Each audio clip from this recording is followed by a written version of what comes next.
जय हिंद एवरीवन, हाजिर हूँ मैं आपके सामने अपना page India rocks 2023 positive you and I bringing a life skill platform लेकर। लाइफ स्किल इतना इम्पॉर्टेंट क्यों हो गया लोगों के लिए? क्योंकि जो पिछली 3 जनरेशन है उसने बहुत सारी सोशल प्रॉब्लम फेस की। पहली जो जनरेशन है, जैसे मैं अपने ग्रेट ग्रैंड पेरेंट्स की जनरेशन को लेती हूँ, वहाँ पे जो फैमिली नॉर्म्स होते थे वो मोस्टली रिलीजियस नॉर्म्स को ही सीख करके फॉलो किए जाते थे। लेकिन उनके बाद की जो जनरेशन थी मेरे ग्रैंड पेरेंट्स की, उसमें एजुकेशन ने एंट्री ली, क्योंकि देश आज़ाद हो चुका था, एजुकेशन सिस्टम फॉर्म हो चुकी थी। और जब एजुकेशन और रिलीजन आमने सामने आए तो बहुत सारी चीज़ें एडजस्टमेंट में दिक्कत आने लगी, बहुत सारी चीज़ों में।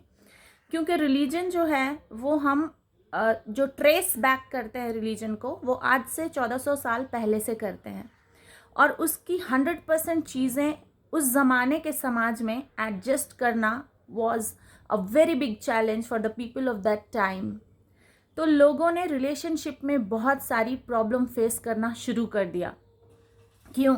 क्योंकि रिलीजन और एजुकेशन में तालमेल बैठाने वाला कोई सिस्टम इंट्रोड्यूस नहीं हुआ था। एजुकेशन जो है सारे रिलीजन में से मॉरल वैल्यूज़ निकाल करके एक moral values as a subject introduce कर चुकी थी।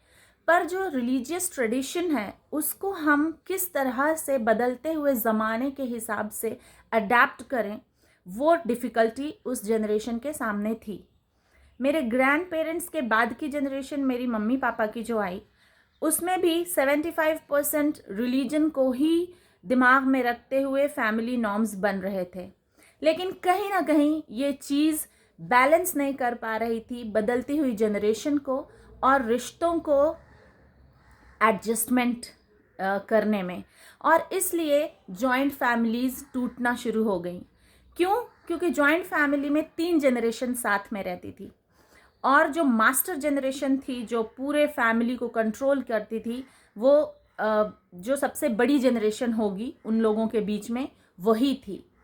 और बाकी 2 जो जनरेशन थी वो एक अपने बदलते हुए दौर के मिडीवल पीरियड में थी, और जो छोटी वाली थी वो मॉडर्न पीरियड में थी। तो रिलीजन के हिसाब से हम एंशियंट, मिडीवल और मॉडर्न को अगर तालमेल बिठाने की कोशिश करेंगे तो बहुत बहुत चैलेंजेस सामने आते हैं। तो उस जनरेशन ने ये चैलेंज को फेस किया। आगे चलकर हमारी जनरेशन में और ड्रास्टिक चेंज आया, क्योंकि एम्प्लॉयमेंट के ज़रिए ही बदल गए। पहले गवर्नमेंट जॉब होती थी, माँ बाप एक ही जगह पे रहते थे, उनके बच्चे भी एक ही जगह पे रहते थे और उनके ग्रैंड चिल्ड्रन भी। तो इस तरह से एक ही स्टेट में पीढ़ी दर पीढ़ी लोग रहा करते थे। तो उनका सोशल सिस्टम, उनका फैमिली नॉर्म्स और रिलेशनशिप मैनेजमेंट बिल्कुल अलग था। लेकिन हमारे जनरेशन में स्टार्ट हुआ लोगों का एक स्टेट से दूसरे स्टेट में जाना, जॉब अपॉर्चुनिटीज़ की वजह से, प्राइवेट सेक्टर ग्रो हो रहा था उसकी वजह से। उस फेज़ में सबसे बड़ा जो मेजर चैलेंज आया कि आप एक डिस्टेंस पर से अपने फैमिली नॉर्म्स को और रिलीजियस नॉर्म्स को मेंटेन करके रिलेशनशिप को हेल्दी कैसे बना सकते हैं। और ये सारी चैलेंजेस हमने बिना ट्रेनिंग के, बिना किसी गाइडेंस के खुद से करने की कोशिश की। जाहिर सी बात है, जो सब्जेक्ट हमने कभी पढ़ा नहीं और हमें ज़िंदगी में उसको सॉल्व करने को मिल जाए तो R&D होती है, रिसर्च एंड डेवलपमेंट।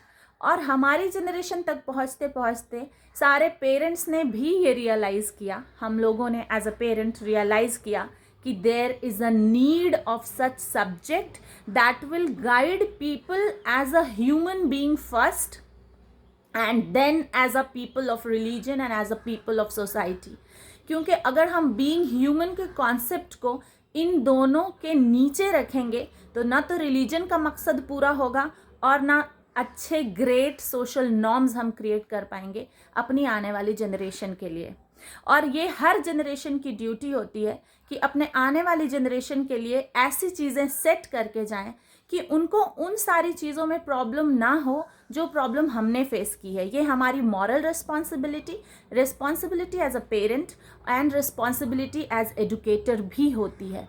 तो इस तरह से जनरेशन वाइज ग्रोथ होती है और generation wise social norms, religious norms के बीच में हम तालमेल बिठाने की कोशिश करते हैं और इस तरह से इन दोनों चीज़ों के ऊपर हम इंसानियत को रखते हैं। और इसके लिए बहुत ज़रूरी है एजुकेशन में इंक्लूड होना लाइफ स्किल का, और इसके साथ साथ इंट्रोड्यूस होना ह्यूमन एनाटॉमी किस तरह से वर्क करती है and what is the collaboration between human anatomy and the social structure.